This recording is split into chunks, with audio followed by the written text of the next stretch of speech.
Le nouveau fascisme n'est plus nationaliste ou identitaire comme on veut nous le faire croire. C'est quoi alors le fascisme 2.0? Qui sont-ils? À quoi les reconnaissons-nous? Le fascisme est une idéologie politique et un mouvement qui a profondément marqué le XXe siècle, notamment à travers les régimes totalitaires et socialistes de Benito Mussolini en Italie et d'Adolf Hitler en Allemagne.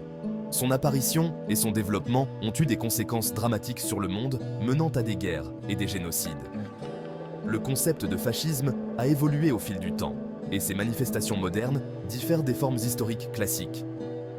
Certains analystes suggèrent que le néofascisme contemporain pourrait se caractériser par un autoritarisme affirmé sans nécessairement inclure un nationalisme identitaire.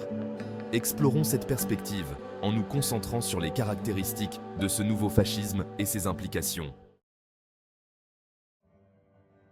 Caractéristiques du nouveau fascisme. Premièrement, autoritarisme et centralisation du pouvoir.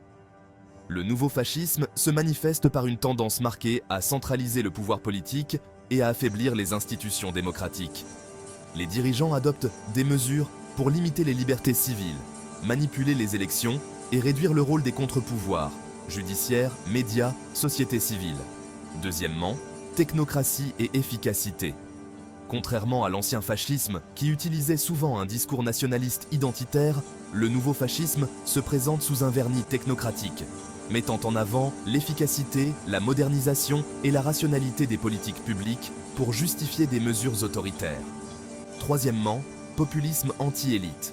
Une caractéristique centrale est le populisme anti-élite, où les dirigeants prétendent représenter les intérêts du peuple contre une élite établie de longue date. Ce discours est utilisé pour légitimer des politiques autoritaires en dénonçant les institutions traditionnelles comme étant inefficaces ou injustes. Quatrièmement, contrôle des médias et propagande. Le contrôle des médias reste un outil clé. Les régimes néofascistes utilisent la propagande pour façonner l'opinion publique, souvent via les réseaux sociaux et d'autres plateformes numériques, pour diffuser leurs messages et discréditer les opposants. Cinquièmement, répression de l'opposition. La répression des opposants politiques, des journalistes, des scientifiques reconnus de haut niveau et des activistes reste une constante. Les mesures vont de l'intimidation et de la censure à la détention arbitraire et à la violence physique. Répression des manifestations en France. La gestion des manifestations, notamment celle des Gilets jaunes, a été marquée par des accusations de violences policières excessives. Le recours fréquent aux forces de l'ordre pour maintenir l'ordre public a alimenté les critiques sur une approche autoritaire et fasciste de la gouvernance. Défis et implications. Le nouveau fascisme pose des défis significatifs aux démocraties contemporaines. Son efficacité apparente et son utilisation de la technologie pour le contrôle social rendent la résistance plus complexe. De plus, l'absence de nationalisme identitaire clair peut rendre ces régimes plus acceptables pour une partie de la population, qui s'oppose à la méritocratie. Conclusion. Le néofascisme contemporain, caractérisé par un autoritarisme sans nationalisme identitaire rigide, représente une évolution inquiétante du fascisme classique.